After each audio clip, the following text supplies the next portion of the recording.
Hello, friends. Good morning. We got a fun coffee talk time. It's been a little while. Yeah, Kim's got some fun topic to choose from.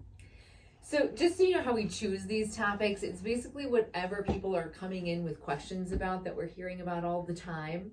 And then we're like, you know what? We feel like people might have this question, so we're going to just bring it up to a bunch of people and see what your thoughts are on it as well. The question of the day is, why does my joints hurt when it seems like it's going to rain, snow, and all those fun things that happen in Wisconsin?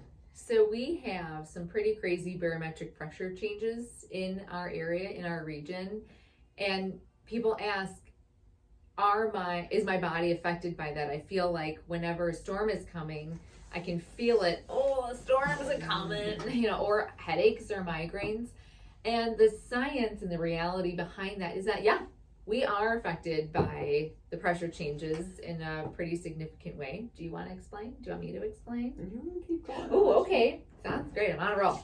Okay, so if you feel like you are one of these people that you're affected by the way the weather changes, you have to already have dysfunction in a joint for it to be affected by the weather. So let me explain. Whether that's arthritis, whether it's an immobile joint, whether it's strained, stressed, if you have... subluxated. Or subluxation. Don't ask me why she sings that, but... So let's take a knee joint, for example. So there's something dysfunctional in the knee. When the pressure is low, the joint will expand. When the pressure is high, the joint will contract. So you can be affected by both. But the truth is that it has to already have an issue with it for you to be affected by the weather. So when we go through these swings, like a thunderstorm is coming through and you've got this raging low back pain, it could just be that the joint isn't moving the way that it's supposed to, which is a miscommunication or causing miscommunication in that neural pathway. And when it expands, it makes that problem worse. So then we should quick highlight a fact of there's three things that really cause pain in the human body. And everybody's like, nerve. Great. I feel like people say muscle. Oh no, nerve. Like they think like only nerves can produce pain. But the irony is the brain produces pain and tells you what is pain. So therefore, we do have nociception, which is the nerve that goes up to the brain and says, hey, look, we're having pain. But there's two other things that cause pain, and that is joint miscommunication. So when a joint is not firing the right information, let's just take this one. It's flexed, it's not flexed. It's flexed, it's not flexed. Let's say I flex it, and then the joint actually sends information saying that it's both flexed and extended at the same time. And the brain's going, what? Pain. Mm-hmm. Why? Because you're going to stop using that because something's not right. And the third one is actually no information. When nerves are constantly bombarding the system with information. This is the idea of also like proprioception, where my hand is in time and space. When we don't get any information, the body's like, sometimes it'll just say pain, because it'll stop us from doing whatever we're doing. The classic example of this is war veterans that come back with, an amputee, and they still have foot pain, even though they don't have a foot. What is that? That is no information going to the brain, because there's nothing. There's no hum of electrical current. It's gone. So therefore, the brain interprets that as pain. And that's why they have to do all the psychological things. But anyway, that's a whole other ballgame. Anyway, back to... And you don't have to have an amputation for phantom pain to be there. So if your body has been... We're going back to barometric pressure before we go too many rabbit holes. Yep. Okay. Yep. I hear you. So, yeah, I'm there with you. So let's talk. But that's really important to know that pain isn't necessarily, it's a good signal, but it's not necessarily where we feel it, in the knee, in the elbow, in the neck, in the back. Pain is an interpretation of the brain. So once we get that solid fact, know that our brains are, like you said, getting constant information from our bodies, and its job to send appropriate feedback.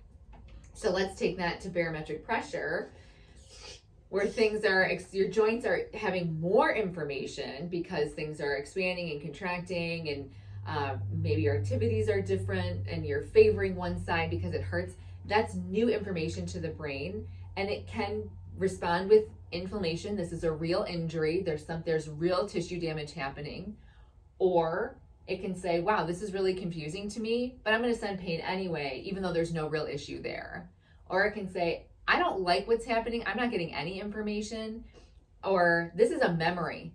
This is a real thing too. When people have long-term problems and injuries and chronic pain, the brain will... Going down another rabbit hole. You I love it. The brain will shut, or the body will just shut off that communication, and that's what Brandon was talking about with phantom pain as well. So how do we solve it? How do we solve this expansion and contraction of joints? I mean, first and foremost, move to a stable state. Obviously move to Florida. No, that one's got a whole other bug. California, Arizona.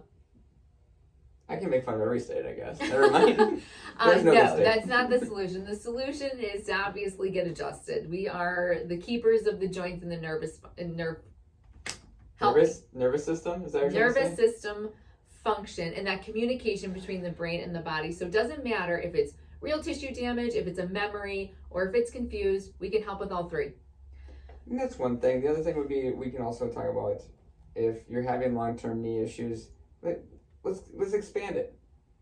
Maybe we do need to do some rehab. Maybe you do need to see a physical therapist. Maybe you do need to see somebody about redoing how you're moving. Even a functional fitness trainer to get you moving the way you're supposed to be moving, because you are constantly giving yourself bad motion, causing this inflammation, and then suddenly barometric pressure comes in, and now it's pain.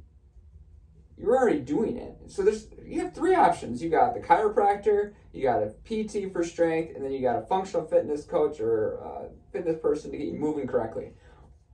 All three are going to help out a ton.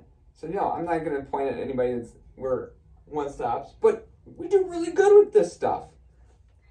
The last thing is actually there are certain supplements that will help reduce inflammation. And we have these, by the way. We have these here. But you guys, if you have the place, you've heard me talk about this. You've heard us talk about this. Just don't buy them from Walmart, please. It's big box. Yeah. You shouldn't be saying those names. And whatever.